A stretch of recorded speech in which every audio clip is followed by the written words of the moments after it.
गुरुर्ब्रह्मा गुरुर्विष्णु गुरुर्देवो महेश्वरा गुरु साक्षात् परब्रह्मा तस्मै श्री गुरुवे नमः। तस्मै श्री गुरुवे नमः। तस्मै श्री गुरुवे नमः। बोलो समर्थ सदगुरुदेव संत श्री रामलाल जी सियाग की जय। बोलो शिव अवतारी महायोगी बाबा श्री गंगाई नाथ की जय। जय हो। बोलो दशम अवतार कल की अवतार की जय। जय हो। बोलो सनातन धर्म की जय। जय हो। बोलो पलाना धाम की जय। जय हो। बोलो जामसर धाम की जय। जय हो। बोलो काजलवास धाम की जय। जय हो। जय श्री गुरुदेव, जय श्री दादा गुरुदेव, जय जय दादा महादेव जी। गुरुदेव, जय गुरुदेव। जय श्री दादा, जय महादेशक्ति। चलिए 7 बज गए हैं। गुरुदेव श्री रामलाल जी सियाग के सिद्ध योग की हम बात करते हैं हमेशा 7 बजे। कोई प्रश्न होता है तो गुरुदेव के वीडियोस के माध्यम से, उनकी स्पीच के माध्यम से, उनकी किताबें हैं लिखी हुई, उनके माध्यम से हमारा मार्गदर्शन होता है। और कोशिश करते हैं कि सब गुरु भाई गुरु बहन मिल के चलें और एक दूसरे का साथ दें, आगे बढ़ें। और कोई किसी को कोई क्वेश्चन हो तो मिलजुल के हल ढूंढें, सोल्यूशन ढूंढें और सिद्ध योग में साधना में आगे बढ़ें। सबसे महत्वपूर्ण है साधना और सबसे कीमती है आपका जीवन। तो दोनों को बचा के चलिए, दोनों को बढ़ा के चलिए और गुरुदेव पे पूर्ण विश्वास बना के रखिए। कई बार होता है कि हम किसी ऐसे गहरे संकट में फंस जाते हैं जहाँ से हम प्रार्थना करते हैं कि गुरुदेव आप हमें निकालो, आप हमें निकालो। तो कई बार ऐसा लगता है कि हम संकट में हैं, हम गुरुदेव से प्रार्थना भी कर रहे हैं, लेकिन गुरुदेव हमें उस दलदल से, उस भंवर से निकाल नहीं रहे। ऐसा क्यों है? सिद्ध योग की साधना में गुरुदेव बहुत ही महत्वपूर्ण कार्य ये करते हैं कि साधक को हैंडीकैप नहीं करते, अपंग नहीं होने देते। क्योंकि जीवन में जो खड्डे हैं, गहराइयाँ हैं, या फिर जीवन में जो दलदल हैं, जीवन के जो भंवर हैं, वो एक नहीं है। एक के बाद दूसरा है, दूसरे के बाद तीसरा है। कई क्लेश, उनके कई दलदल हैं। एक दलदल से आप गुरुदेव से प्रार्थना करोगे तो गुरुदेव हाथ पकड़ के निकाल लेंगे, दूसरे से भी निकाल लेंगे। लेकिन अगर हर दलदल से गुरुदेव पकड़ के निकालते रहे तो वो दलदल कभी ख़त्म होने वाले नहीं। तो जब हम प्रार्थना करते हैं गुरुदेव से, किसी ऐसे समय में फंस जाते हैं जहाँ पर हमारी मुश्किल हो जाती है बहुत, और हमें ऐसा लगता है कि गुरुदेव हमारी प्रार्थना नहीं सुन रहे, हमारे जीवन में कुछ ऐसी घटनाएं घट रही हैं जो गुरुदेव चाहें तो ऐसे ठीक कर सकते हैं चुटकी लगा के, एक बार क्यों नहीं होती? वो इसीलिए नहीं होती कि साधक को आज्ञा चक्र तक पहुंचने के लिए अपने सारे दलदलों से खुद निकलना पड़ता है। गुरुदेव तो आपको शक्ति देते हैं, गुरुदेव आपको सामर्थ्य देते हैं, गुरुदेव आपको बलि बनाते हैं। बलि होने से आप अपने सारे संकटों से निकल सकते हैं। अब बलि का अर्थ है स्ट्रॉन्ग होना तो आपको वो स्ट्रॉन्ग करते हैं। एक साधक कमज़ोरी से शुरू करता है, आज्ञा चक्कर तक वो कमज़ोर साधक नहीं पहुंच सकता। आज्ञा चक्कर पर पहुंचा हुआ साधक सारे संकटों से गुज़रता हुआ एक बहुत ही स्ट्रॉन्ग, एक बहुत ही बलशाली साधक बन जाता है आज्ञा चक्कर पर आके, तभी आध्यात्म में प्रवेश होता है। तो जितने भी हम सारे छोटे छोटे साधक हैं, हम सबकी यात्रा नीचे से शुरू होकर ऊपर तक की है, यानी कि कमज़ोर से शुरू होकर बलवान बनने की है। और अगर कोई चाहे कि मैं बलवान बनना चाहता हूँ, पहलवान बनना चाहता हूँ, और वो एक्सरसाइज ना करे, जिम ना जाए, या फिर वो ऐसी कसरत ना करे, भाग दौड़ ना करे, तो उसको बल कहाँ से मिलेगा? उसके लिए तो उसको कष्टों का सामना करना ही पड़ेगा। साधना बिल्कुल वैसी ही है। आज्ञा चक्कर तक पहुँचा हुआ साधक समझ लो बलवान है, पहलवान है, और गुरुदेव उसको अपॉर्चुनिटीज़ दिखाते हैं और फिर वो अपने आप अपनी सहज बुद्धि से, अपने धैर्य भाव से, अपने गुरु के विश्वास से, जीवन की सच्चाई को जानता हुआ, त्रिगुणात्मक प्रकृति की सच्चाई को जानता हुआ, माया की सच्चाई को जानता हुआ, ये हमेशा याद रखता है कि उसको हर पल पे एक बहुत बड़ा युद्ध लड़ना पड़ता है। हमारी बहुत छोटी छोटी समस्याएं रहती हैं, हम नाम जाप नहीं कर पा रहे, ध्यान नहीं कर पा रहे, ये बहुत छोटी समस्याएं हैं, ये तो हमारे बस में है। हम चाहें तो बैठ के ध्यान कर सकते हैं, नाम जप सकते हैं, गुरुदेव के बारे में बात कर सकते हैं, उनका प्रचार कर सकते हैं। समस्याएं जीवन की तब आती हैं जब माया आपको पकड़ के खींचती है, अपने त्रिगुणात्मक रूपों का प्रभाव दिखाती है, अपने रजोगुण से आपको बार बार माया के जाल में खींचती है, अपने तमोगुण से बार बार आपको नकारात्मकता में ढकेलती है, अपने सतव गुण से बार बार आपको बड़प्पन बनाती है, आपको बड़ा बनाने के चक्कर में आपको गिराती है। ये तीनों गुण साधक के ऊपर प्रभावी रह के अपना प्रभाव दिखाते हैं। तो एक अच्छे साधक को अपने गुरु पे हमेशा विश्वास रखना चाहिए। जीवन में बहुत सारी घटनाएं घटती हैं और उस समय पथ डिफ़िकल्ट होता है, लेकिन अगर सच्चा साधक है और उसका गुरु सच्चा है तो दोनों निकल जाएंगे। दोनों को सच्चा होना पड़ेगा, गुरु को भी सच्चा होना पड़ेगा, शिष्य को भी सच्चा होना पड़ेगा। शिष्य गुरु पे इल्ज़ाम लगाता रहेगा ना तो वो सच्चा साधक नहीं हो सकता। सच्चा साधक वही है, सच्चा शिष्य वही है जो कभी गुरु पे इल्ज़ाम ना लगाए। और फिर गुरु तो कभी इल्ज़ाम लगाते ही नहीं, गुरु तो पकड़ती हैं हम जैसे कमज़ोरों को बल देने के लिए। तो अपने गुरु की सामर्थ्य पे कभी शक ना करे, वही अच्छा और सच्चा साधक है। अपने गुरुदेव पे हमेशा यकीन रखे, हर मुसीबत में, हर पड़ाव में सिर्फ ये सोच के रखे कि मैं अपने गुरुदेव का ध्यान करता हूँ, नाम जाप करता हूँ, इसीलिए मैं किसी मुसीबत में भी पड़ूँ तो मेरे गुरुदेव पे कभी कोई आँच ना आए, या मेरे गुरुदेव के प्रति मेरा भाव जो है वो निम्न ना हो, नीचे ना हो। बहुत सारे साधक हैं जो कई बार मुझे मैसेज करते हैं और बोलते हैं कि ये समस्या आ गई, गुरुदेव ने ठीक नहीं की। उन्हें ऐसा लगता है कि कोई व्यक्ति विशेष से शिकायत करने से या फिर किसी व्यक्ति विशेष से पूछने से गुरुदेव उसकी मदद कर देंगे। सबसे पहले गुरु का महत्व जानना ज़रूरी है। गुरु का क्या रोल है आपके जीवन में? उजाला करना, पथ प्रदर्शन करना ही उसका कार्य है। उस पथ पे चलना आपका कार्य है। उस रोशनी को देखना और सही पथ पहचान कर उस पर चलना आपका कार्य है। दुनिया का कोई भी साधक आपको वहाँ से नहीं निकाल सकता कि गुरु नहीं निकाल रहे, आप मेरी मदद कर दो। ऐसा संभव है? नहीं है संभव। या फिर अपने रोने गाने से या फिर अपनी प्रॉब्लम्स को सबके सामने रखने से क्या वो साधक मदद कर सकता है? नहीं कर सकता है। कोई उपाय नहीं है निकलने का। उपाय है लड़ाई, युद्ध, दृढ़ता से, सकारात्मकता से। और ये सोच के चलो कि तुम युद्ध में हो। अब अगर कौरवों और पांडवों का युद्ध चल रहा है और पांडव वहाँ पे जा रहे हैं, अगर वो कहें कि नहीं हमसे नहीं होता, हथियार छोड़ के आ जाएं जैसे अर्जुन छोड़ रहा था, तो क्या वो युद्ध जीतते? कृष्ण ने तो हथियार उठाया ही नहीं। हथियार तो अर्जुन को ही उठाना पड़ा ना, लड़ना तो अर्जुन को ही पड़ा ना। कृष्ण के साथ होते हुए भी क्या कृष्ण ने दिखाया कि मैं लड़ रहा हूँ? पीछे से सपोर्ट कृष्ण की थी, उनका कृष्ण पे विश्वास था।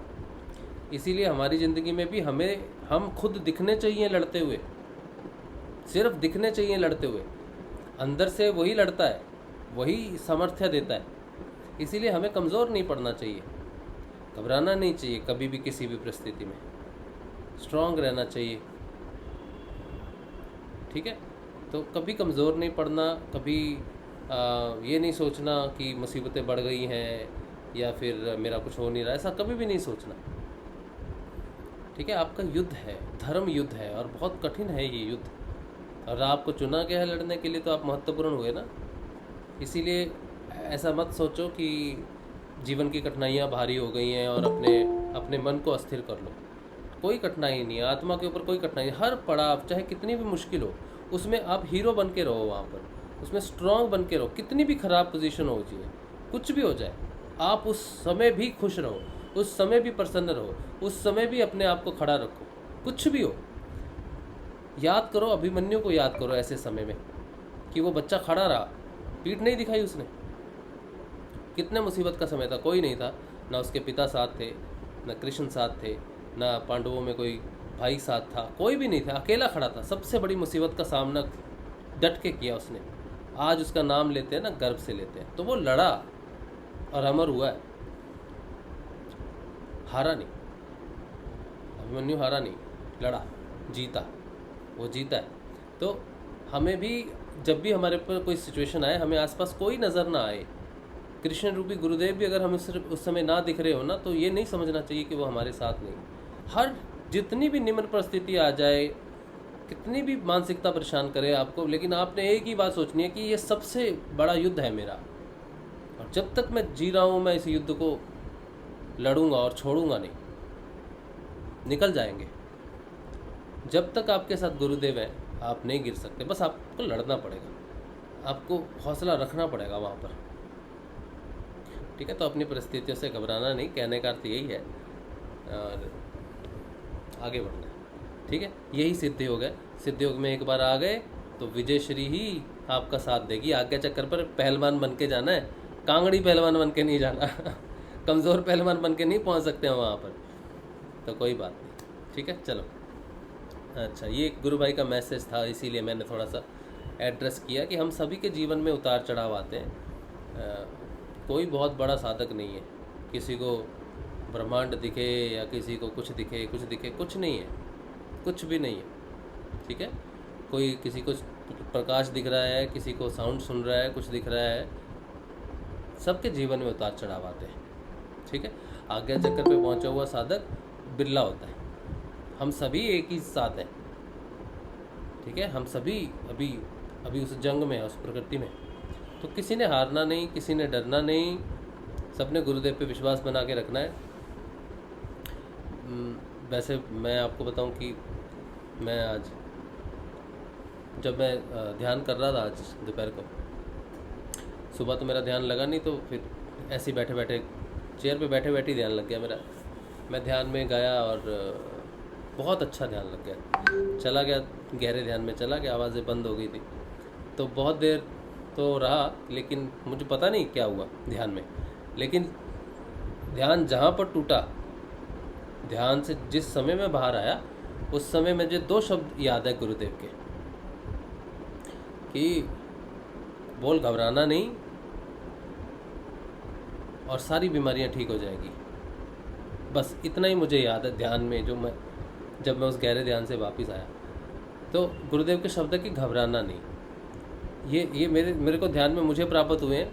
ठीक है, तो मैं आपको बोल रहा हूँ कि ज़िंदगी में अगर मुझे ये शब्द प्राप्त हुए तो कहीं ना कहीं मैं भी किसी चीज़ से घबरा रहा हूँगा जो मुझे साक्षात नहीं दिखती। ऐसी होती है, युद्ध ऐसी होता है। हमें कई बार चीज़ें सामने दिखाई नहीं देती, लेकिन हम फिर भी कई बार सोचते हैं कि यार क्या हो रहा है, क्या नहीं हो रहा है। तो गुरुदेव हम सब के साथ हैं, सबके, कोई भी एक ऐसा शिष्य नहीं जिसके साथ नहीं है, और वो समर्थ हैं, पूरी तरह से समर्थ हैं। इसलिए पूर्ण विश्वास से कभी डगमगाई नहीं। भैया जी, गुरुदेव ने बोला आपको? हाँ, ध्यान में मैं था, ध्यान में। और मेरे को आपने बोला आज। मैंने क्या बोला आपको? यही, घबराना नहीं, हाँ, आगे बढ़ना है। हाँ, आगे बढ़ना। आज मेरे साथ क्या हुआ, मेरी तबीयत ठीक नहीं थी, तो आज मैं आराम ही कर रही थी। तो दोपहर को मैं लेट गई, तो मुझे याद आ गया आपका कि जब ना सुनाई देता है तो सुनो उसको। एक्चुअली हमारे यहाँ पर शोर बहुत रहता है, मेरे दोनों टाइम, सुबह को भी और शाम को भी। तो मैं फिर नाम ही ज़्यादा जपती हूँ उस समय। तो उस समय फिर थोड़ा साउंड कम हो रहा था, तो मुझे नाच ज़्यादा सुनाई दे रहा था। मैंने कहा चलो अब सुन लेती हूँ गेट बंद करके। और 2-3 मिनट ही हुई होंगी मेरे को नाच सुनते हुए, और एकदम से फिर बहुत स्पीड से सुनाई देने लगा, बाहर की सारी आवाज़ें बंद। तो वो ये मन का भैया कहते हैं कि सब धीरे धीरे अपने आप होता चला जाएगा, और तुम ना मतलब कोशिश करो, कोशिश से मत हटो पीछे। चलो मन का, चलो सुनते हैं। थोड़ी देर में फिर मेरे साथ क्या होता है कि अब मेरे को नहीं पता कि मैं सो गई या मतलब ध्यान था या तंद्रा थी, लेकिन मेरे को नाद सुनते सुनते बहुत तेज तूफान है, और मेरा पूरे शरीर में पैरों से लेकर सर तक एक मतलब एक बिजली सी चल रही है, करंट जैसे चल रहा है, पूरे शरीर में चल रहा है। और फिर थोड़ी देर में ही बहुत तेज आंधी, जैसे तूफान आंधी, कानों में फड़ करके आवाजें होती है, बहुत तूफान तेज वाला।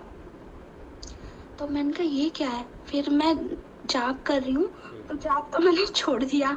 फिर मैंने कहा अब तो गुरुदेव ही बचाएंगे, जय गुरुदेव जय गुरुदेव जय गुरुदेव मंत्र अंदर है मन में, बट जो मैं मुंह से बोल रही थी वो छोड़ दिया मैंने। और जय गुरुदेव, जय माँ आदिशक्ति, जय माँ आदिशक्ति, ये सब करते हुए तो और फिर बीच बीच में आपकी आवाज मतलब आ रहा है, सुनाई नहीं दे रहा, मतलब वो बात याद आ रही है। भैया कहते हैं ना कि हारना नहीं है, हमें हारना नहीं है। तो वही वर्ड जब मेरी आंखें खुली तो वही वर्ड मेरे पास रह गया कि हारना नहीं है, हारना नहीं है। और जब मेरी आंख खुली तो मैं बहुत देर तक तो मेरे समझ ही नहीं आया कि हुआ क्या मेरे साथ में। हाथ पैर कंपन कर रहे हैं, बहुत बुरी तरह से कांप रही थी मैं उस समय। अच्छा। आज ये घटना घटी मेरे साथ दोपहर को। मेरे अंदर बस जय गुरुदेव, जय माँ आदि शक्ति, और आवाज बस ये रह गया कि डरना नहीं है। और उस तूफान में बिल्कुल अंधेरा था भैया। और उसमें एक छोटी सी दूर से एक लाइट भी दिखाई दे रही है।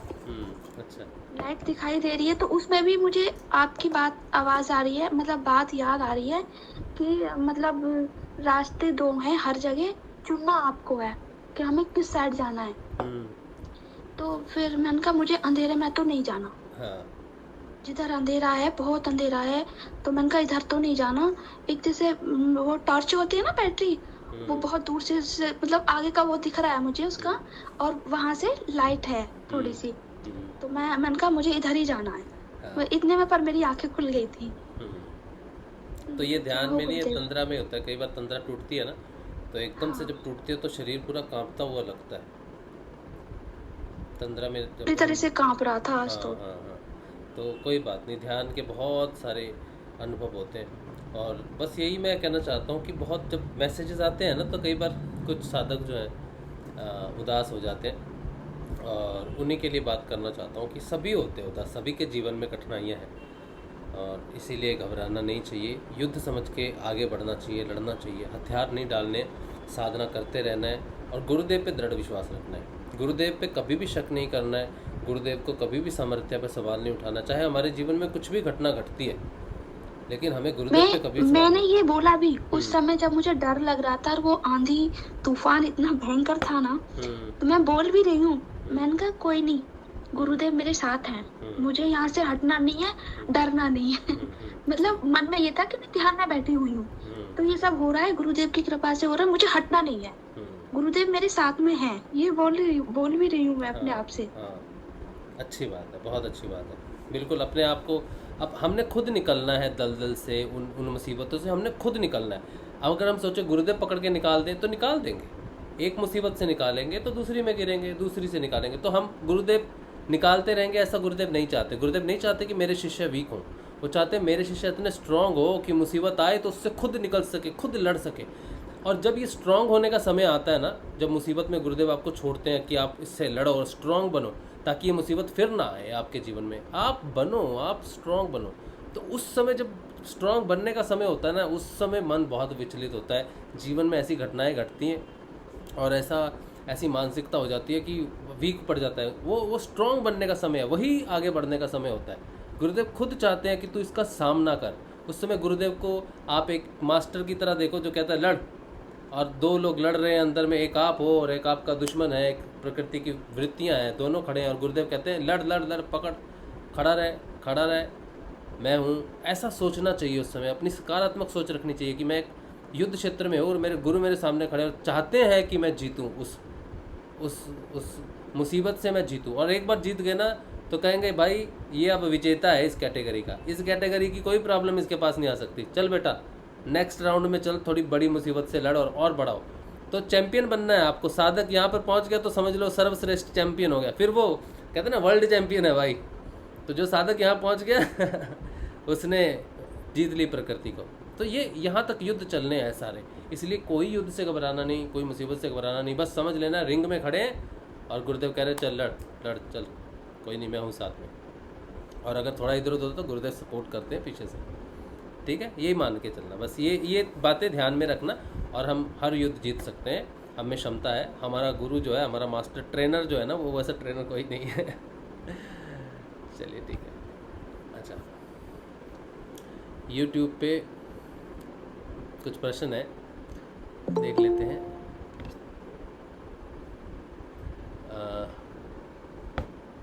इनका आईडी है the reach.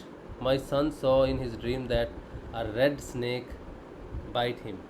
What is the meaning of it? The day my son experiences A better ध्यान, he sees a small sitting posture man on his head, the exact place where तारू is.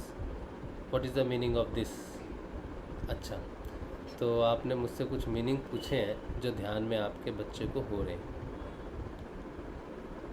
देखिए, कुछ experiences जो है ना, इन ऐसे जो भी एक्सपीरियंस हमें ध्यान में होते हैं ना, इनकी व्याख्या करना संभव नहीं है, उचित भी नहीं है, संभव भी नहीं है, क्योंकि ये अध्यात्म इतना बड़ा है कि हम उसमें से बहुत छोटे से साधक हैं, ठीक है। और अगर हम एक दूसरे को जो एक्सपीरियंस हो रहे हैं, सोचो, चलो आपने मुझसे पूछ लिया, आपने पूछा, दूसरे ने पूछा, तीसरे ने पूछा, चौथे ने पूछा, मैं तो ऐसे कंसीडर करता हूँ, सोचो 100 ने पूछा, फिर 200 ने पूछा, क्या ये किसी साधक के संभव वश में है कि वो किसी दूसरे की अनुभूति की व्याख्या करे और यही काम वो पकड़ ले कि सबकी व्याख्या करते रहे, सबकी ये करते रहे? जो ऐसा करे वो साधक सही नहीं हो सकता, वो सारे ध्यान की व्याख्या नहीं कर सकता, संभव नहीं है। बहुत अलग अलग ध्यान होते हैं। व्याख्या किन चीज़ों की जाती है? व्याख्या की जाती है कि मैं नाम जाप करता हूँ या वो कैसे करूँ, या फिर मैं बैठ के ध्यान करूँ, जाग के करूँ, वो है। मुझे नाद सुनाई देने लग गया है, अब मुझे क्या करना चाहिए, या फिर नाद से क्या होता है, नाद का अनुसंधान कैसे करें, ये सारी चीज़ें होती हैं। या फिर मुझे डर लगता है साधना में, मैं क्या करूं, या फिर मुझे बंद लगता है, तो वो कहा क्या है, बंद से क्या है। तो वो चीज़ें जो होती है वो कॉमन एक्सपीरियंसेस को, जो सच में घटनाएं घटती हैं हमारे शरीर में, और वो सब साधकों के साथ कॉमन है। सिर्फ उन चीज़ों की व्याख्या किसी भी गुरु भाई को जो थोड़ा आगे है, आपसे पहले साधना कर रहा है, थोड़ा एक्सपीरियंस है, वही करना चाहिए बस। लेकिन ज़्यादा डिटेल में व्याख्या किसी को ड्रीम में कुछ दिखा या किसी को ध्यान में कुछ दिखा, तो बहुत सारी मन की चीज़ें होती हैं। मन में कहाँ कौन कौन सी स्मृतियाँ होती हैं, कई बार कोई डर छिपा होता है, तो वो भी कई बार हमारे अनुभव का रूप लेके आ जाती हैं। और कई बार वो अनुभव हमें आध्यात्मिक लगते हैं, कई बार डरावने लगते हैं। तो हमें जो भी अनुभव होता है, हम गुरुदेव को नमस्कार, आपको जो भी अनुभव हो ऐसा, किसी को भी गुरुदेव को नमस्कार करना चाहिए कि गुरुदेव ऐसा मुझे सपना आया और आप देखो इसको क्या करना है। हमेशा अपने ऐसे ड्रीम्स को, ऐसे अनुभव को गुरुदेव के सामने रखना चाहिए, उनकी तस्वीर के सामने रखना चाहिए। आपको अंदर से जवाब मिलना बहुत ज़रूरी है आपके अनुभव का।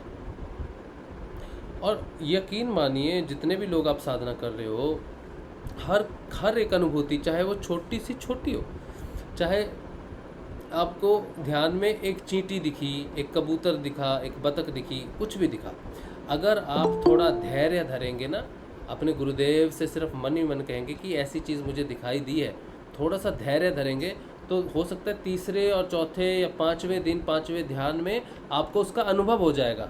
यही है किसी भी अनुभूति का, किसी भी स्वप्न का, किसी भी दर्शन का, यही महत्व है। अध्यात्म कोई आपको अनुभूति दे और उसका ज्ञान आपको ना दे तो वो अध्यात्म नहीं, वो ध्यान नहीं। तो अध्यात्म में जितनी भी अनुभूतियाँ आपको दी जा रही हैं, आपके ध्यान में, आपके स्वप्न में, तो उस अध्यात्म का, उस परम पिता का, उस गुरु का फर्ज यही बनता है कि वो आपको समझाए, किस माध्यम से समझाए, कैसे समझाए। आपको उसके अपने अंदर रखना है, गुरु से पूछ के रखना है, वो जवाब अपने आप आपके सामने आएगा किसी भी तरह से। लेकिन अगर आप व्याख्या मांगोगे अपने स्वप्न की, तो वो व्याख्या करनी बहुत मुश्किल हो जाती है, डिफ़िकल्ट हो जाती है।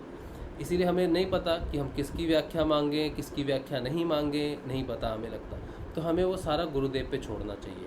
और जहाँ लगता है कि कोई पुस्तक है गुरुदेव की जिसमें हो सकता है वो पढ़ना चाहिए, गुरुदेव की स्पीच को सुनना चाहिए। लेकिन ये चीज़ें थोड़ी सी टिपिकल हैं। आप गुरु भाई हैं, गुरु बहन है, मुझे नहीं पता, लेकिन स्वप्न को एक्सप्लेन करना ये बहुत मुश्किल है।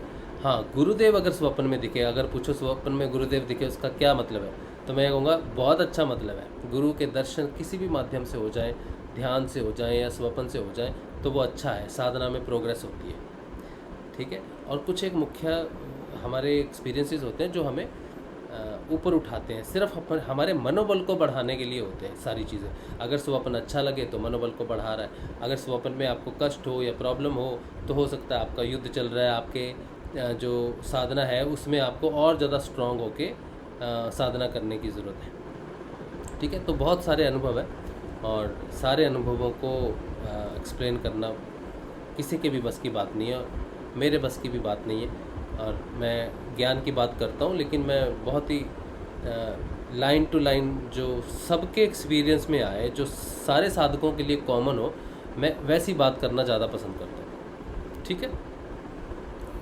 अच्छा, विजय सिंह मीना जी कह रहे हैं, गुरु भाई नाम जाप नहीं होता है कैसे, जब शब्द बोला नहीं आता है, कृपा करके सुझाव बता दें। देखिए, नाम जाप तो आप गुरुदेव का वीडियो ऑडियो है, 1-1 घंटे के ऑडियो है गुरुदेव के, वो आप लगा के उसको लगातार सुनो, अच्छे से सुन लो उसको। अगर आप नहीं नाम जाप कर पा रहे, प्रोनाउंसिएशन नहीं आ रही, उसका उच्चारण आपसे से नहीं हो पा रहा, तो गुरुदेव की ऑडियो लगातार सुनते रहो। आप काफ़ी देर तक उसको सुनते रहो और उसके साथ साथ उस रिदम में लय मिलने की कोशिश करो।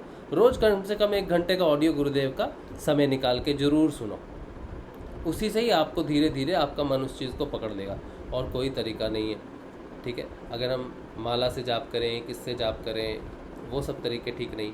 तो आप मन में, हाँ एक चीज़ है, जब जो करते हैं साधक, तो कई बार क्या करते हैं, लिखते हैं। ठीक है, लिखते भी नहीं है, बस पेन ले लेंगे, वो उसको ऐसे ऐसे जो शब्द है उसको लिखेंगे और मन में उसका उच्चारण करेंगे, लिखेंगे उसका उच्चारण करेंगे। तो लिखते लिखते उच्चारण करना थोड़ी देर के लिए वो सहज हो जाता है आपके लिए। आप जब मात्रा डालोगे ना, मात्रा डालोगे तो आपको पता चलेगा आप कौन सी मात्रा डाल रहे हो। हिंदी में लिख लो, चाहे इंग्लिश में लिख लो, चाहे अपनी जो भी आपकी भाषा, मातृभाषा है, गुजराती है, पंजाबी है, मराठी है, जो भी है, आप उसमें लिख के उसको, उसके उच्चारण की कोशिश कीजिए, तो आपको कुछ दिन में वो उच्चारण मिल जाएगा। और गुरुदेव का ऑडियो सुनते रहना, बस यही है और कुछ नहीं। अच्छा, अमर कला बहन कह रही हैं, गुरु भाई कुछ भी अच्छा नहीं लगता, न घर वाले न बाहर वाले, सबसे इतनी नफरत हो गई कि बता नहीं सकती, सब कुछ बुरा लगता है। बस एक बार तो कोशिश, ऐसा नहीं करना चाहिए। मैंने देखो शुरू में जो सेशन अभी बोला है ना, जो शुरू में मैंने ये सेशन में अभी बोला है, ये यही बोला है, ये इसी बात पे बोला है। जो आप इस समय जो आप बात कर रहे हो ना, जिस चीज़ की बात कर रहे हो, डिप्रेशन की बात कर रहे हो, उदासी की बात कर रहे हो, ये युद्ध है। युद्ध छोड़ के कोई कैसे जा सकता है। गुरुदेव आपके जो है नेतृत्व कर रहे हैं, आपके कमांडर गुरुदेव हैं, आप गुरुदेव की सेना में हो, है ना। तो आपको गुरुदेव ने युद्ध करने भेजा है, क्योंकि तामसिकता फैली हुई है, आप उससे युद्ध कर रहे हो, तो आप उससे हार क्यों रहे हो? आप खुद ही अपने सरेंडर क्यों कर रहे हो? जो होगा जीवन में, बहुत बुरी सिचुएशन है ना, क्या होगा, आदमी बहुत बीमार हो जाएगा, मर जाएगा। ठीक है, आदमी प्रकृति रूप से मरेगा, वो बहुत अच्छी बात है, लेकिन खुद अपना गला दुश्मन के हाथ में दे देना, ये तो कोई अच्छी बात नहीं है। आप लड़ने गए थे किसी की तरफ से। हाँ राशि भाई, बीच में बोलूंगा थोड़ा। हाँ, इसी बात पे। हाँ जी, हाँ जी, हाँ। ये जो स्थिति है ना, ये क्या है, एक तो अभी जैसे मौसम जो परिवर्तन होता है ना, ये भी इसका एक मुख्य कारण माना जाता है।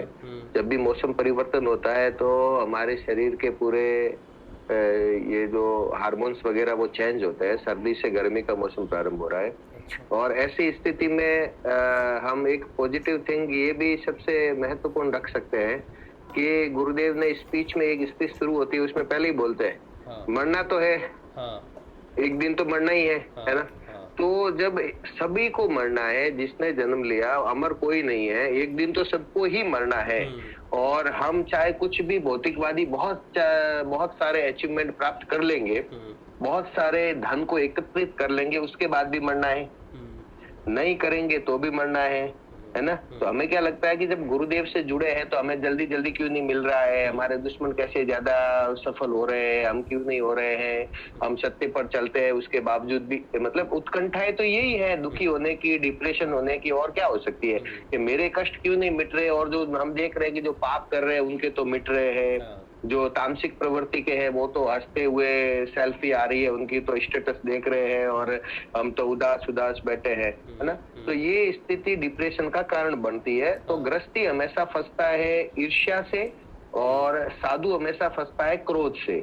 जो वैरागी होते हैं वो क्रोध से फंस जाते हैं। क्रोध उनको मतलब साधना में डाउन फॉल करता है। और हमारे गृहस्थी है तो हमें जो पीछे रखता है वो हमारी ईर्ष्या भाव है। वो हमें नहीं पता कि कहाँ से हो रही है, किससे हो रही है, लेकिन सबसे ये भी एक प्रकार की ईर्ष्या है कि हम ये देखते हैं कि हम साधना में हैं और हमें इतना प्राप्त नहीं हो रहा है, और वो अगला व्यक्ति साधना में नहीं है लेकिन हमें खुश नजर आ रहा है। तो इनडायरेक्टली ये हमारी एक प्रकार की ईर्ष्या है। जो साधना में नहीं है वो मेडिसिन लेके ठीक हो रहा है और हम साधना में है लेकिन इतना पैसा हमारे पास नहीं है कि हम इसका इलाज करवा सके, तो ये भी एक प्रकार की हमारी ईर्ष्या भाव है। ये ईर्ष्या है, मूल बिंदु इसका ईर्ष्या है। तो हम ईर्ष्या करते हैं कि यार गुरुदेव से जुड़े, हमें तो कुछ नहीं, ये प्रॉब्लम बढ़ रही है, नहीं जुड़े वो भी तो सुखी है। यानी कि हमें कोई न कोई एक ऐसे बिंदु पर हमें अपने गुरु पर विश्वास की कमी होती है। तो ऐसी स्थिति जब भी साधक के सामने प्रकट हो तो उस समय एक थॉट हमें बचा सकता है कि मरना तो सबको है, एक दिन तो मरेंगे। बहुत सारा चोरी चारी करके पैसा इकट्ठा करके है, किसी को कैंसर हो गया, इलाज करवा दिया, ठीक भी हो गया साल 2 साल के लिए, उसके बाद भी मरना है। तो वैसे ही मरना है, वैसे ही यहाँ एकत्रित किया हुआ धन रिश्ते हमारे साथ कोई नहीं आना है। तो क्यों ना हम उस परम सत्ता के नाम पे ही मर जाए, है ना। कि अब जो भी हो रहा है गुरुदेव, अब बचाना हो तो बचाना, मैं तो मरूंगा नहीं, चल जो भी तू भूखे मारे तो भूखे मार, और बहुत सारा देना है तो बहुत सारा दे, जैसे भी रखोगे वैसे गुरुजी आप रखोगे। तो जब उस स्थिति में मर भी जाएंगे तो क्या होगा, अपने पे तो नहीं मरे ना, अपनी बुद्धि से तो नहीं मरे ना, कि भाई गुरु के लिए गुरुदेव ने किया है ना, तो कम से कम हमारे ऊपर हम ओढ़ के नहीं जाएंगे कि हम अपने बुद्धि के कारण या हमारे गलत फैसले के कारण हमारे साथ कोई दुर्घटना हुई। एक साधक के जीवन में कुछ भी घटनाक्रम घटित होता है, अगर वो समर्पित है और तो ये मानता है कि मेरे जीवन में घटित होने वाली सभी घटनाक्रमों का कारक मेरे गुरुदेव हैं। ऐसा मान के कुछ भी अगर घटित होता है, नाम जप और ध्यान करता रहता है, तो उसके बाद जिम्मेदारी अपनी तो खत्म हो गई कि कुछ भी हो जाए। आज लाभ हो गया करोड़ों का तो भी गुरुजी आप जानो, गुरुदेव ने करना था कर दिया, नुकसान हो गया तो गुरुदेव ने किया, तो उसमें तो हम बच सकते हैं। लेकिन अगर ऐसा सोचते हैं कि ये मैंने किया, लाभ मैंने किया और नुकसान गुरुदेव ने किया, तो भी गड़बड़ है। तो ऐसी परिस्थिति में मेरे कहने का तात्पर्य ये है कि अगर हम गुरुदेव पर आश्रित हो जाए और जीवन में घटित होने वाली सभी घटनाओं के कारक श्री गुरुदेव रामलाल जी सियाग को माने, तो उसके बाद हमें किसी से ईर्ष्या रखने की स्थिति ही उत्पन्न ही नहीं होती, क्योंकि जीवन में घटित होने वाली सभी घटनाओं के मूल कारक मेरे गुरुदेव हैं। और ये हमें पता है कि मेरे गुरुजी मेरे लिए अच्छा ही कर रहे हैं। अब उनके अच्छा करने का तरीका कुछ भी हो सकता है, उसका फल हमें, किसी घटना का फल हमें 5-10 दिन में पता चल जाता है, और बड़ा घटनाक्रम कुछ होता है उसका फल हमें मिलता है सालों बाद भी पता चले। उस समय ऐसा नहीं हुआ होता तो आज मुझे ये सफलता नहीं मिलती। तो यानी ये हमें विश्वास होना जरूरी है कि मेरे जीवन में घटने वाली सभी घटनाओं के पीछे मेरे गुरुजी ही है, और मैं नाम जप और ध्यान कर रहा हूँ, जितना होता है उतना कर रहा हूँ। अब तो गुरुजी आप जानो, उसके बाद एक्सेप्ट, ये हमें स्वीकार्य होना चाहिए, है ना, कि जो भी कर रहे हैं गुरुदेव कर रहे हैं, अच्छा ही कर रहे हैं। तो हमें ना तो आत्महत्या करने की सोच आ सकती है, क्यों आएगी, है ना। जब भी अगर कोई बीमारी है, ठीक नहीं हो रही है, तो गुरुदेव तो भी एक दिन तो सबको ही मरना है, लेकिन अगर गुरुदेव के नाम पे हो गए, जीवन उनके नाम कर दिया, उसके बाद मरेंगे तो उनकी जिम्मेदारी बढ़ गई ना, है ना। इस शरीर के बाद भी तो उनको संभालना पड़ेगा, वापस जन्म देंगे तो उनको देना पड़ेगा, अब तो उनकी जिम्मेदारी हो गई, है ना। तो जो कुछ भी है मेरे गुरुदेव कर रहे हैं, और मेरे जीवन में घटित होने वाली सभी घटनाओं के कारक मेरे गुरुजी है। और ये ऐसे आपने कहा ना, परीक्षाओं की घड़ी, ये परीक्षाओं का बड़ा दौर बड़ा कठिन होता है। वो होके आपको आर्थिक रूप से मुझे इतना नहीं लगता कि ज्यादा नुकसान करे, लेकिन मानसिक आर्थिक रूप से नुकसान जरूर करता है। आपको कंपैरिजन में आप अपने आपको अच्छा खाने को मिल रहा है, अच्छा बैठने को मिल रहा है, अच्छा घर मिल रहा है, वो सब है, लेकिन इंसान परेशान होता है कि मेरे तो इतना है और उसके जो साधना नहीं कर रहा है उसके ज्यादा है। प्रॉब्लम यहाँ है ईर्ष्या, यही ईर्ष्या है। प्रॉब्लम ये नहीं है कि मेरे नहीं है, प्रॉब्लम ये है कि मेरे से ज्यादा उसके क्यों है। मैं तो साधक हूँ, मेरे तो इससे ज्यादा होना चाहिए। गुरुदेव ने कहा है कि भौतिक सुख भी मिलेगा और आध्यात्मिक उन्नति भी होगी। तो इस पॉइंट पे आके साधक की स्थिति दूसरों की क्यों कहूँ, मैं अपनी कहूंगा, क्योंकि मेरा खुद का इसलिए जानू, दूसरा को तो कैसे जान सकता हूँ। लेकिन ये स्थिति पैदा होती है जीवन में कि आदमी के पास अपना सब कुछ है, उसके बावजूद उसको ये लगता है कि गुरुदेव मेरे जीवन में तो कुछ स्पेशल नहीं कर रहे, देखो वो साधना नहीं कर रहा है, वो तो ज्यादा सफल हो रहा है, वो साधना नहीं कर रहा है। लेकिन फिर देखने को मिलता है कि वो सफल तो क्या हो रहा है, पीछे उसके तकलीफें भी तो बढ़ रही है, उसकी तकलीफें भी बहुत है। तो इंसान दुखी होता है दूसरों से अपने आप को जब कंपेयर करता है तब। अगर वो सिर्फ और सिर्फ अपना संबंध गुरुदेव से रखता है और वास्तव में आज उसके पास क्या है वही सोचता है, कल क्या होगा वो नहीं सोचना और कल क्या नहीं था वो नहीं सोचना। आज मेरे पास क्या है, आज मुझे गुरुदेव ने कहा बिठाया हुआ है, वो मेरा जीवन है। आज मैं कितना खुश हूँ वो मेरे लिए महत्वपूर्ण है। कल की सोच के आज दुखी होता हूँ तो हमें अपने गुरुदेव पर विश्वास की कमी है, ये बात रहती है। क्योंकि कल क्या होना है वो तो कल गुरुदेव ने प्लान किया है ना, आपका अब अपना प्लान नहीं है कि कल मुझे क्या सुख मिलना चाहिए, 10 दिन बाद ये सुख मिलना चाहिए, ऐसे ऑर्डर्स आने चाहिए, ये काम आना चाहिए, नहीं आया तो क्या हो जाएगा, ऐसे हो जाएगा, किस्तें रह जाएगी, कुछ भी। तो वो सारा जब हम ऐसा सोचते हैं कि आज तक मेरा कोई काम रुका नहीं तो कि साहब नहीं रुका, आज तक समय पर खाने को मिला तो कि मिला, कहीं जाना था तो किराया था तो कि सब था, सब कुछ ठीक है तो कि हाँ, पहनने को कपड़े के हैं, सभी कुशल मंगल परिवार में तो के हैं। तो आज है ना, फिर मैं चिंता करता हूँ 10 दिन बाद की, क्या होगा, बच्चों का क्या होगा, बच्चों के मकान का क्या होगा, पोतों के मकान का क्या होगा। तो गुरुदेव कह रहे हैं कि भाई जब वो समय आएगा तब हो जाएगा। अगर आज में हम जीना सीख लेते हैं तो इस साधना के रास्ते में आसानी से आगे बढ़ सकते हैं। अगर हम भविष्य की चिंता करते हैं वही हमारी परेशानी और डिप्रेशन का कारण बनता है। ये मैंने जाना, वो मैं शेयर किया मैंने। सही बात है। और अमर कला बहन, आप बिल्कुल ऐसा मत सोचो, ठीक है, और ऐसा बिल्कुल सोचना नहीं चाहिए, हमको इतना नहीं हारना चाहिए। और हम जब ऐसी बातें करते हैं डिप्रेशन की, या हम ये कर लेंगे वो कर लेंगे, जो चीज़ आपकी है ही नहीं आप उसको नुकसान नहीं पहुंचा सकते। अगर आपने समर्पण गुरुदेव को किया है, अपने शरीर का, अपने मन का, अपनी आत्मा का, जब आपने समर्पण ही कर दिया तो गुरुदेव की चीज़ को किसी भी प्रकार से नुकसान पहुंचाने का अधिकार आपका नहीं है। और अगर फिर भी आप अपने आप को किसी भी प्रकार से मानसिक रूप से, आत्मिक रूप से या शरीर रूप से नुकसान पहुंचाते हो, इसका साफ मतलब है कि आपने कभी उनको समर्पण किया ही नहीं। जो चीज़ आपने किसी को दे दी उस चीज़ को, वो चीज़ आपकी रही नहीं। तो ये विचार आपके मन में नहीं आना चाहिए कि मैं अपने शरीर को किसी भी तरह से नुकसान पहुंचाऊं। ये सबसे कीमती चीज़ है जो आपने गुरुदेव को दे दी है, और गुरुदेव ने इसके बदले में आपको जो सबसे कीमती महत्वपूर्ण चीज़ दी है वो आपकी साधना है। अपनी साधना की विशेषता को देखो। आपके जीवन में जितनी भी संकट हैं, कष्ट हैं, जो भी हैं, साधना से कोई भी ज़्यादा महत्व आपके जीवन में नहीं रखना चाहिए। कोई दुख आपकी साधना से ज़्यादा महत्व कैसे रखने लग गया, या कोई सुख आपके जीवन में आपकी साधना से महत्व कैसे रख सकता है। न सुख बड़ा है न दुख बड़ा है, सबसे बड़ी साधना है। और इस शरीर के बिना साधना नहीं, और इस शरीर को छोड़ के कहाँ जाओगे। जो स्थिति में हो उसी स्थिति में फिर से जन्म लेना पड़ेगा, वो स्थिति से बच नहीं सकते। कर्मों का इलाज उससे भागने से नहीं होता। यहाँ पर तो फिर आपके पास शरीर है, आप अपने कर्मों को काट सकते हो, आपको समझ है। लेकिन अगर यहाँ छोड़ा तो जहाँ पड़ोगे जाके उस शरीर में भी उतना ही कष्ट सहना पड़ेगा उस चीज़ का, ठीक है। जरूरी नहीं है मनुष्य शरीर ही मिलेगा उसके बाद। कुत्ता, बिल्ली, बंदर और पता नहीं क्या क्या ऐसे ऐसे जानवर जिनका आप नाम नहीं सोच सकते, चेतना बनी रही कि मैंने ये किया था और फंसे रहे, तो वहाँ से निकलने का कोई रास्ता नहीं। इंसान तो फिर अपनी जान ले सकता है, अपने आप को ख़त्म कर सकता है, जानवर तो वो भी नहीं कर सकते, ठीक है। तो गलत फैसला नहीं लेना अपने जीवन में कभी भी ये सोच के कि इससे दुखों का अंत होगा। कर्म किसी भी जन्म में चले जाओ, कर्मों से बच नहीं सकते।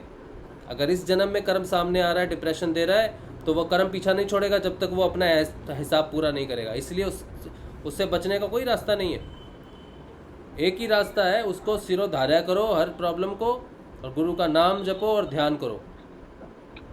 इसके अलावा कोई रास्ता नहीं। ये बात याद रखना, ठीक है। अच्छा, पूजा ठाकुर जी कह रहे हैं कि बहन को थोड़ा हौसला दे, सब जल्दी ठीक हो जाएगा। जल्दी ठीक होगा बिल्कुल। जो कर्म है वो तो काटने पड़ेंगे ना। एक शरीर को छोड़ोगे तो दूसरा शरीर पकड़ेगा। शरीर माध्यम है कर्म भोगने का, आप उसको नहीं छोड़ सकते ऐसे।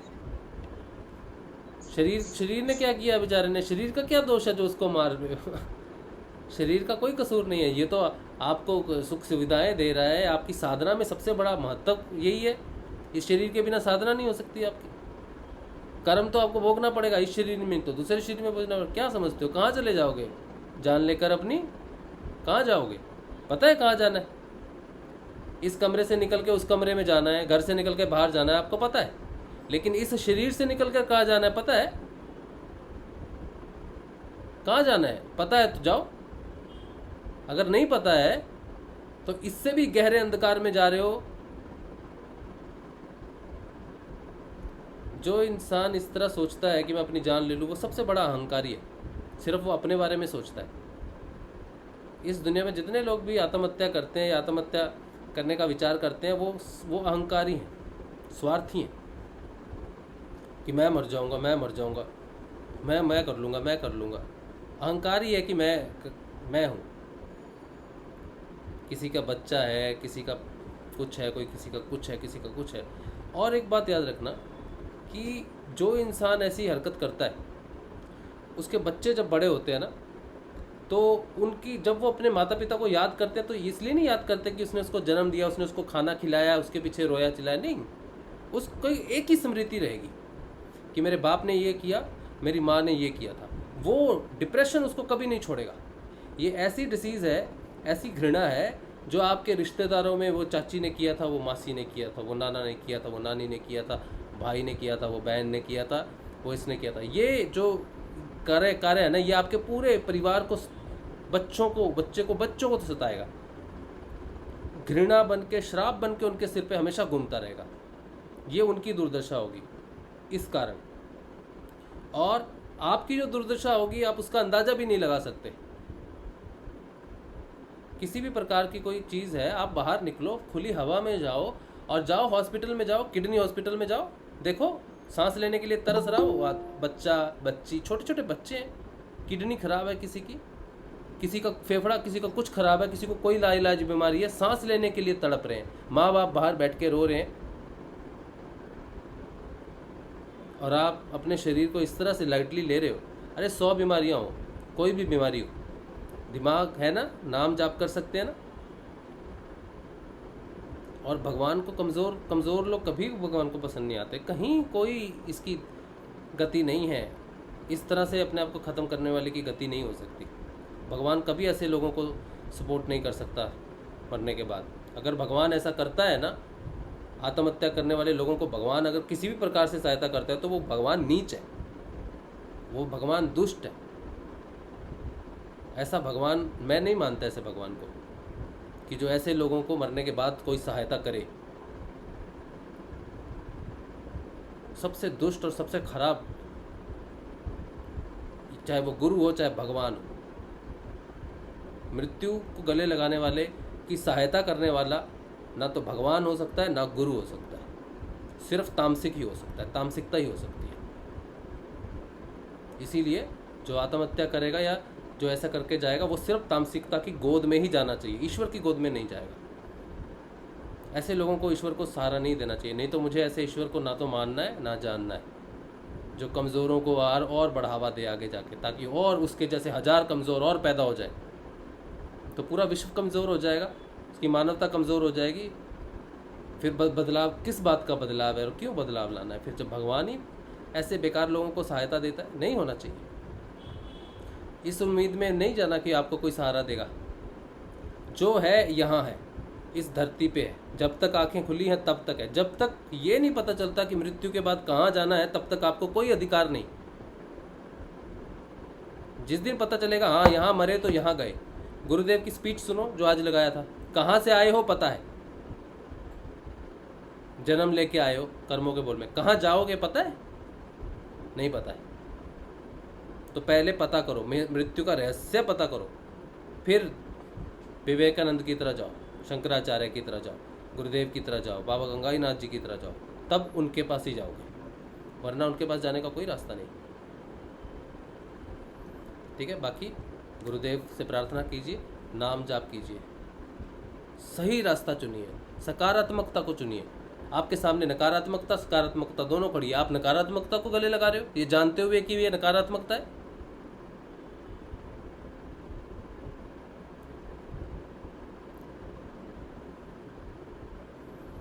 तो ऐसे मत कीजिए, ठीक है, ऐसे कमज़ोर नहीं पड़ना प्लीज़। और कोई गुरु भाई कुछ बात करना चाहता है तो बात कीजिए, किसी को कुछ करना है बात।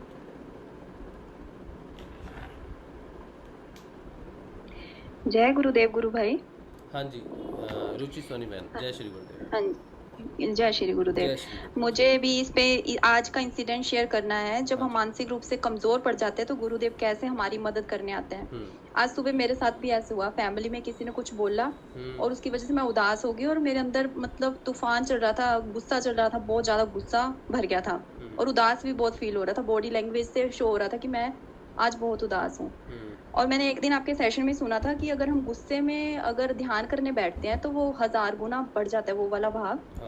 तो मैं लगातार गुरुदेव से यही प्रार्थना कर रही थी कि गुरुदेव मेरे को शांत करो, मेरा मन शांत करो, मेरा मन शांत करो, क्योंकि ध्यान करने का टाइम भी हो रहा था।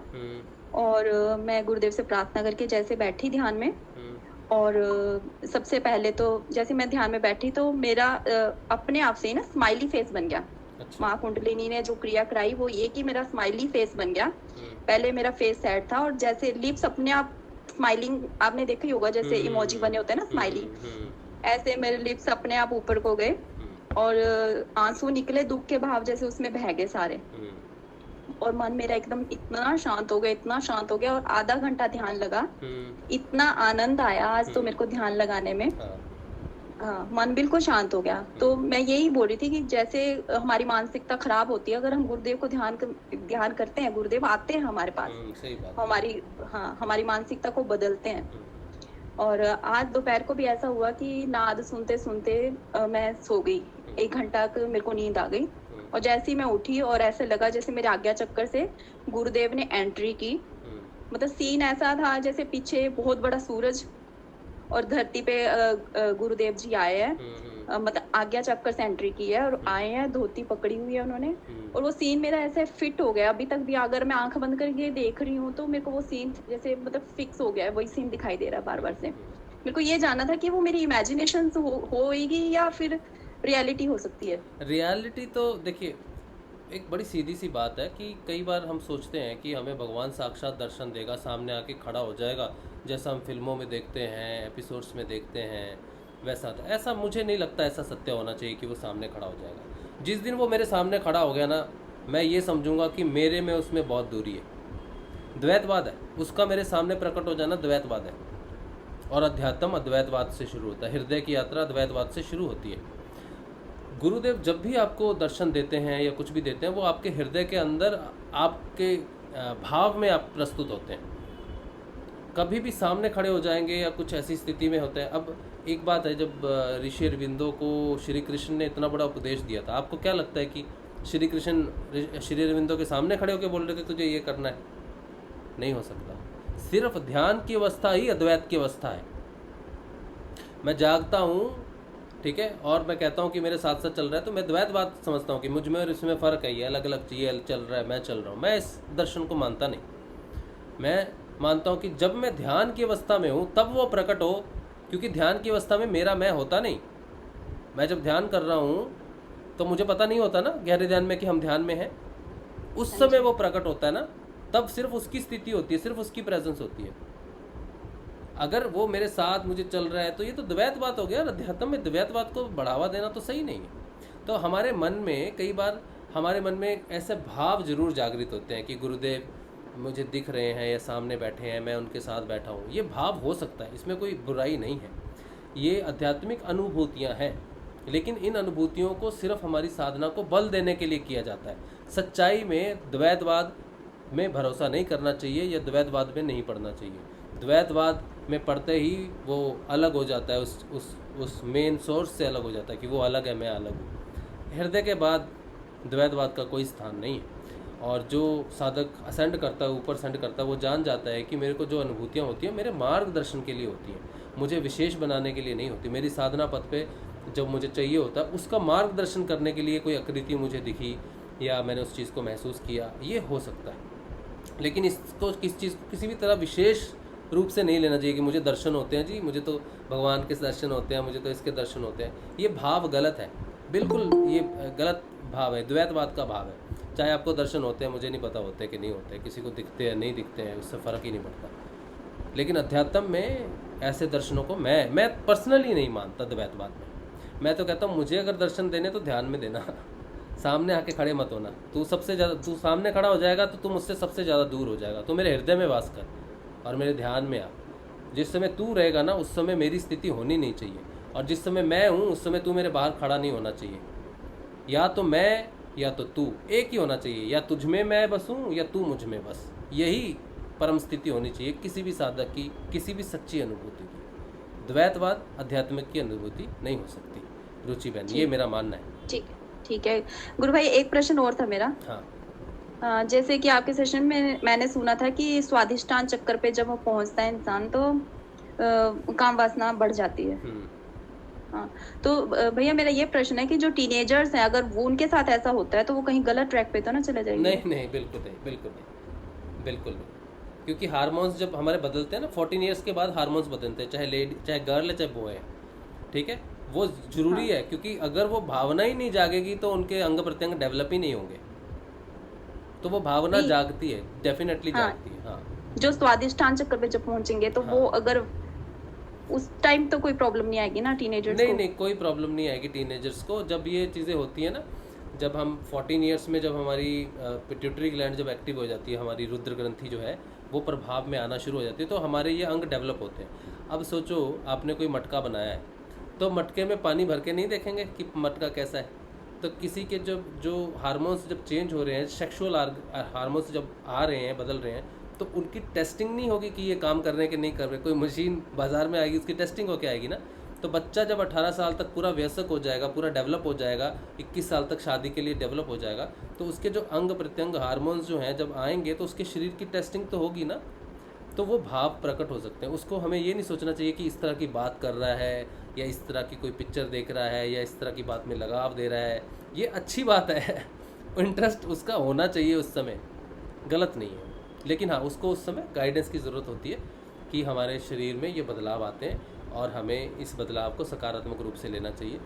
माँ बाप को अपने हिसाब से उसको समझाना चाहिए। लेकिन ये ज़रूरी है आना। अगर किसी बच्चे में ये भाव नहीं आते तो चिंता का विषय है। ठीक है, ठीक है। जय गुरुदेव। जय श्री गुरुदेव। जय श्री। अच्छा, और कोई गुरु भाई कुछ अगर बात करना चाहे तो कुछ है? 7 मिनट है, 8 बजे तक हमारा सेशन है। अच्छा, ज्योति सोनी अब बात करना चाहती है, अमरकला चरखी बहन से, चरखी में दादरी में रहती है।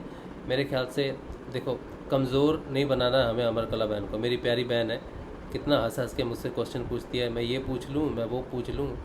हाँ, तो मैं बहुत दिन से सोच भी रहा था। एक दिन मैंने बात की, उस दिन आई नहीं, काफ़ी दिन से आई नहीं, 4-5 दिन से मैं सोच रहा था कि आई नहीं तो पूछती आके, भैया मैं क्वेश्चन पूछूं? तो अगर आप नहीं आओगे क्वेश्चन पूछने के लिए तो मैं मिस करता हूँ आपके क्वेश्चंस को, है ना।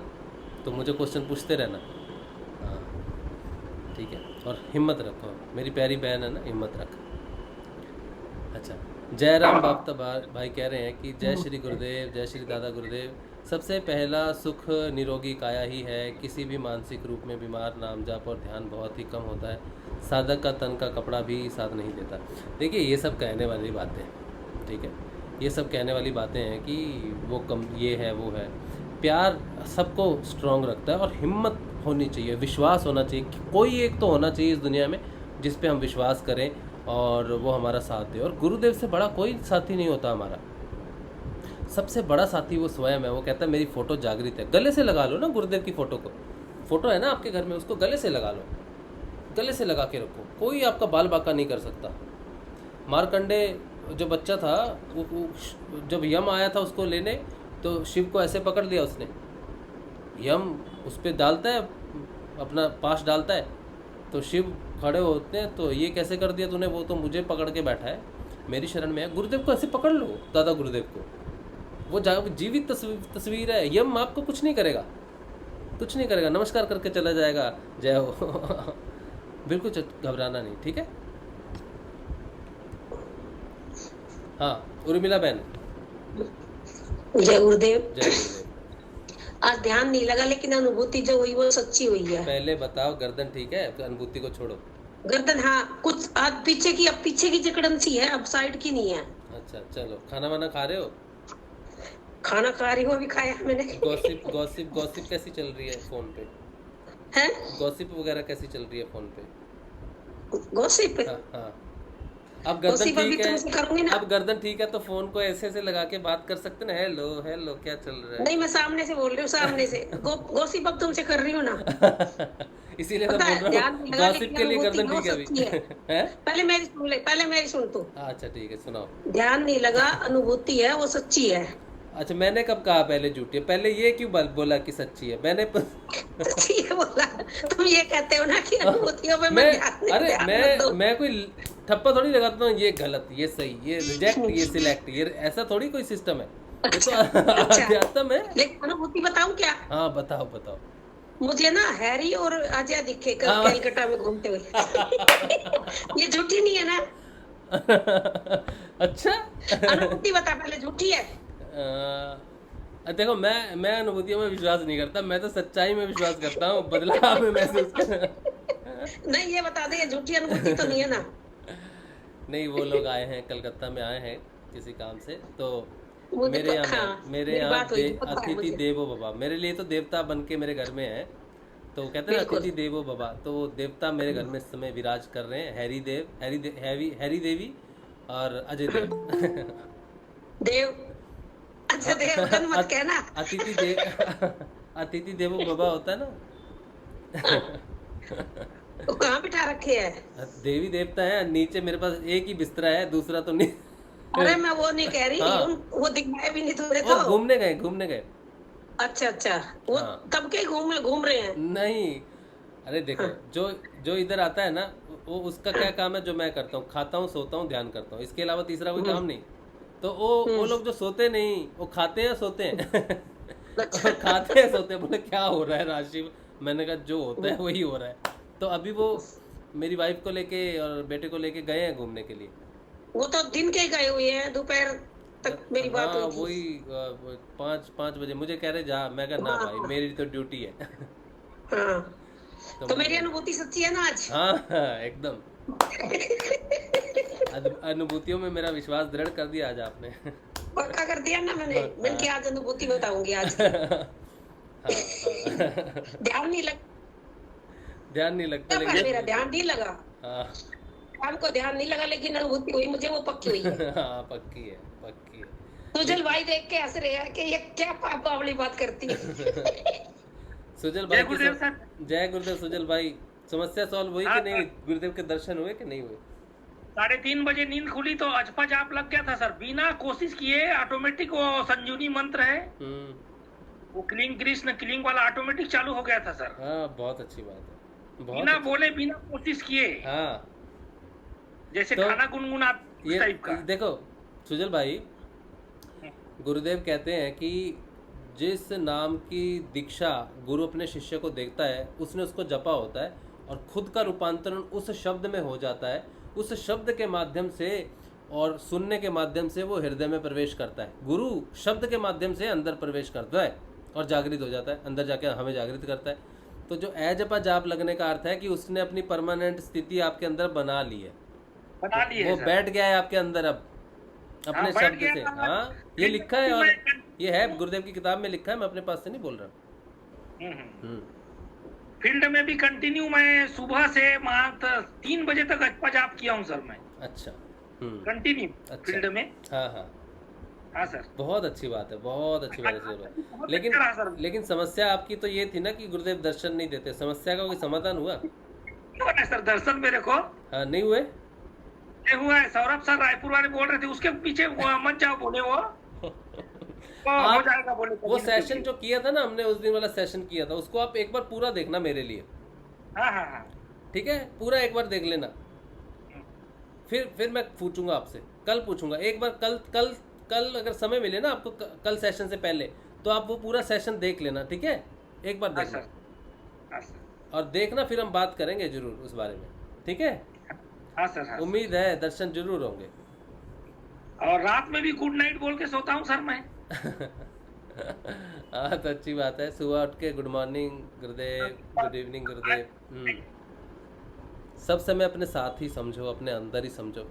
जो खा रहे हो वही वो खा रहा है, जो चल रहे हो चल रहा है, वो अंदर ही है हमारे। जब का अर्थ है वो चल पड़ा अंदर हमारे। ओम शांति वाले ब्रह्म कुमारी वाले लोग भी बहुत मेरे को टार्चर कर रहे थे। हाँ, 3 साल हो गया हमारे से रेगुलर जुड़े थे, अब कैसे नहीं आ रहे हो, ऐसा करके उन लोग भी बोल रहे थे मेरे को। तो उनको एक बात बताओ, बोला भाई देखो मुझे आपकी सहायता की ज़रूरत है, मैंने कुछ किया है तो मुझे पता नहीं चल रहा गलत है ना सही है, आप एक बार करके देखो कि झमेला क्या है और मुझे निकालो यहाँ से। उनको ध्यान कराओ, कह मुझे भी निकालो यहाँ से, लेकिन आप पहले करके देखो उसको। तो वो करेंगे तो वो भी आपके साथ ही इधर आ जाएंगे, फिर खुद कहेंगे कहाँ फंसा दिया हमें। कभी उनको कहना भाई मैं तो निकलना चाहता हूँ, निकल नहीं पा रहा हूँ, आप एक बार करके देखो और मुझे समझाओ कि ये क्या है। जैसे ही किया वैसे ही वो फंस जाएंगे, ठीक है? घबराना नहीं, उल्टा उनको लाने की कोशिश करना, उन्हीं की बातों से उनको लाने की कोशिश करना। हाँ सर, हाँ सर। बहुत अच्छी बात है। जय श्री गुरुदेव। जय श्री गुरुदेव सर, जय श्री गुरुदेव। जय श्री गुरुदेव सर। जय श्री गुरुदेव। विनय भाई कैसे हो आप? बस बढ़िया बढ़िया, बहुत टाइम हुआ हुआ। हाँ। और बाकी ठीक है, बढ़िया सब? हाँ मस्त, सब बढ़िया। अच्छा सर, एक तो अभी गंद की समस्या तो चले गई, 99% क्लियर हो गई है। हाँ, क्या बात है, आप खा रहे हो सब कुछ?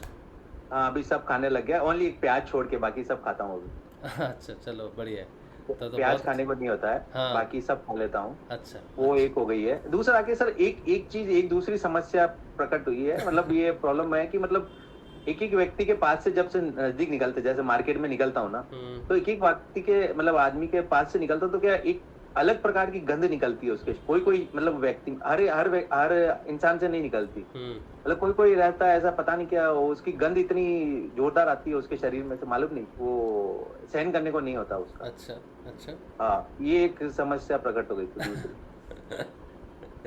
चलो, खाना पीना तो खा सक रहे हो। हाँ, खाना पीना तो अभी खा रहा हूँ। एक नींद की अभी समस्या अभी तक नहीं है। मतलब रोज का यही है, मतलब 1:30 बजे तक सोता हूँ, फिर सुबह 3:57 से लेके 4 के बीच में डेली नींद उड़ जाता है, जब तक फिर जागता रहता हूँ पूरा। अच्छा। एक तो मतलब फिर इतने विचार आता है, ऊपर से नाद इतना स्पीड में आता है, तो ना तो सो सकते हैं ना जाग सकते हैं। मतलब ऐसा सिचुएशन, मतलब ना बैठता हूँ फिर सोता हूँ फिर लेटता हूँ फिर जागता, ऐसा मतलब वो सिचुएशन हो जाती है। तो नाक तो दोनों स्पीड में मतलब कान से निकलता है, एकदम गरम हो जाता है कान दोनों। अच्छा, ये और दिक्कत है। विचार भी इतने आते हैं भयंकर। अच्छा। हाँ, तो कुछ पढ़ना शुरू करो, कुछ किताब पकड़ दो और उसको पढ़ो। अच्छा, किताब पढ़ो। पढ़ते हो किताब? नहीं, बुक्स वगैरह नहीं पढ़ता। कोई बुक्स पढ़ो अच्छी सी, विवेकानंद ही पढ़ लो, शुरुआत विवेकानंद जी से करो। अच्छा। गुरुदेव ने भी तो पढ़ी थी ना, मार्गदर्शन के लिए, तब उन्होंने कहा था गुरु को ध्यान चाहिए। तो एक विवेकानंद की पुस्तक ले लो, ऑनलाइन मिल जाएगी आपको, ठीक अच्छा है? उनकी जीवनी जो है उसको पढ़ो, और भी कोई पुस्तक आपको अच्छी लगती हो वो पढ़ो, आध्यात्मिक पुस्तक पढ़ो। जो जितने अच्छे हुए हैं, संत हुए हैं, उनके बारे में पढ़ो, और नानक जी के बारे में पढ़ो, कबीर जी के बारे में पढ़ो, उनके बारे में पढ़ो। तो वो टाइम जो है वो अपने आप सकारात्मकता से हो जाएगा शुरू, ठीक है? अपने टाइम को सिर्फ बैठ के खोटी नहीं करना बस। उसको उस चीज़ में लगा दो। अगर नींद नहीं आ रही तो पढ़ो। मैं पढ़ता हूँ सोने से पहले, हमेशा मैं कोई ना कोई पुस्तक, बिना पुस्तक पढ़े मैं ज़्यादा सोता नहीं। बहुत रेयर है कभी सो गया बिना पढ़े किसी कारण, लेकिन अदरवाइज़ मैं जब जाग रहा हूँ और मेरे पास कोई काम नहीं है तो पुस्तक मैं पढ़ता हूँ। कभी बीच में जो छोटे गैप्स भी आते हैं ना, उन गैप्स को भी वेस्ट नहीं करता मैं। उन गैप्स में भी मैं पुस्तक पकड़ के पढ़ लेता हूँ कुछ ना कुछ। कभी अपने समय को व्यर्थ नहीं करना चाहिए हमें, ठीक है। तो अपने पर आप वो को टाइमिंग पे खुलती है, मतलब एक्चुअली वो डेली का हो गया 357 या फिर 4, मतलब इसके बीच में हमेशा रोज का वो टाइमिंग है। हाँ, तो उस समय नाम जाप करो या फिर नाद का अनुसंधान करो कुछ देर। वही नाद का भी करता हूँ मैं, बट विचार भी आते हैं, फिर वो मंत्र जाप भी नहीं हो पाता है, मतलब ऐसा हो जाता है सिचुएशन, मतलब ऐसी रहती है, विचार भी इतने आते हैं। इसीलिए मैं कह रहा हूँ अगर वो सेम टाइम पे खुल रही है ना आपको, तो अगर आप ध्यान नहीं कर पा रहे, नाम नहीं जप पा रहे, वो सब नहीं कर पा रहे, तो एक आध्यात्मिक पुस्तक ले लो कोई, अध्यात्म से किसी तरह जुड़ो, किसी तरह से सकारात्मकता से जुड़ने की कोशिश करो। वो समय सकारात्मकता है, वो ट्रांजिशन का टाइम है वो समय, करेक्ट। हाँ, तो उस समय उस भाव जो प्रकट हो, वो ऐसी पुस्तक पढ़ो, उस समय रख लो अपने पास पुस्तक अच्छी, गुरुदेव की पुस्तक पढ़ो या फिर कुछ भी पढ़ो, लेकिन अनुभव पढ़ो मत, बस वो जर्नी पढ़ो, एक संत की जर्नी होगी, किसी स्वामी जी की जर्नी होगी, उसको पढ़ के वो सकारात्मकता की तरफ बढ़ो, उस समय को डायरेक्शन दो आप अपने, ठीक है। खाली बैठो मत, चिंता मत करो, अगर नहीं सुन पा रहे नाद कोई दिक्कत नहीं है, बस उस समय में जागृत होके एक कुछ ऐसा पढ़ने की कोशिश करो, ठीक है। उस यूटिलाइज करो, मेरा कहने का अर्थ है, अगर नाद सुन सक रहे हो तो नाद सुनो अच्छे से, ठीक है। नाम जप पा रहे हो तो नाम जप लो, लेकिन कुछ भी नहीं कर पा रहे तो आप उसको नाम जप तो सर होता ही नहीं, मालूम नहीं क्या, शुरू इतने साल हो गए अभी तक नाम जप ढंग से होता ही नहीं, फिर भी नाद प्रकट हो गया, मतलब एक्चुअली नाम जप तो होता ही नहीं, मतलब बहुत कम होता नाम जप मेरे से। अच्छा। निकलता नहीं है एक्चुअली, जीभ बिना जीभ हिलाए नहीं होता मेरे से। अच्छा, तो थोड़ा कोशिश करो, लिख के कोशिश करो कि लिखना है, सिर्फ बोलना नहीं है, ताकि वो मन में थोड़ा सा उसको आ जाए किसी प्रकार से। थोड़ा एक डायरी ले लो, खाली डायरी ले लो, ठीक है, डायरी ले लो, उसमें धीरे धीरे लिखो, सिर्फ लिख के उसको फील करने की कोशिश करो। अच्छा, अगर बोल नहीं सक रहे थोड़ा उसके साथ जुड़ने की कोशिश करो, ठीक है। बट बिना मंत्र जाप के भी नाद आ सकता है क्या, मतलब नाद तो अंतर्मुखी होने से प्रस्तुत हो जाता है। नाद का प्रस्तुत होना मतलब मैं अंदर अंतर्मुखी हो गया हूँ, अंदर नाद चल रहा है, किसी भी कारण मनुष्य अंतर्मुखी हो सकता है।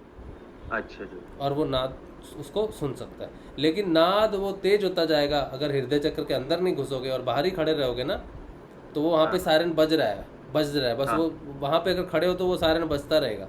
अंदर प्रवेश करना जरूरी है उसमें, और अंदर प्रवेश करने का अर्थ है हम अद्वैतवाद में प्रवेश करें, और अद्वैतवाद में प्रवेश करते हैं कई बार हमें पुस्तक हमारी बहुत मदद करती हैं वो चीज़ों की। जब आप पुस्तकें पढ़ोगे ना, तो उसमें ऐसी एग्जाम्पल्स आएंगी आपको जो आपको समझाएंगी कि क्या है अध्यात्म। ठीक है सर, ओके, चलिए। बाकी वो चल रहा है सर आपका सेशन का, वो प्रचार का? हाँ, वो चल रहा है और बहुत अच्छा चल रहा है। अब हम उसका एक सेशन करेंगे, उसके रिजल्ट आउटपुट देखेंगे हमने क्या आई है, तो वो एक दिन सेशन करेंगे हम लोग, किसी दिन। मैं सोच रहा हूँ कि कितना हुआ है, क्या हुआ है, वो एक बार रिव्यू करेंगे, उसको जल्दी करेंगे। ठीक है। जय श्री। चलिए, तो यहीं रखते हैं। अच्छा, ज्योति बहन कह रही है कि वो उनको थोड़ा हौसला देना चाहती है। ज्योति सोनी बहन, आप मुझे हाई लिख के भेजिए, मेरे पास नंबर अगर है तो मैं आपको अमर कला बहन का नंबर दूंगा, आप एक बार उनसे बात कर लेना, ठीक है। मैं नंबर दे दूंगा। अमर कला के मुझे भी नंबर सेंड करना। अच्छा, मैं भेज दूंगा, ठीक है। तो मैं आपको नंबर भेज दूंगा, आप बात कर लो बहन से थोड़ा सा, तो अगर उनको अच्छा लगता है तो जरूर उनसे बात करो। तो कल मिलते हैं हम लोग, कल सुबह के ध्यान में। जय श्री गुरुदेव, जय श्री दादा गुरुदेव, जय श्री गुरुदेव, जय श्री दादा गुरुदेव, जय श्री गुरुदेव, जय श्री गुरुदेव, जय श्री जय श्री जय श्री गुरुदेव, जय श्री जय श्री गुरुदेव, जय श्री दादा गुरुदेव।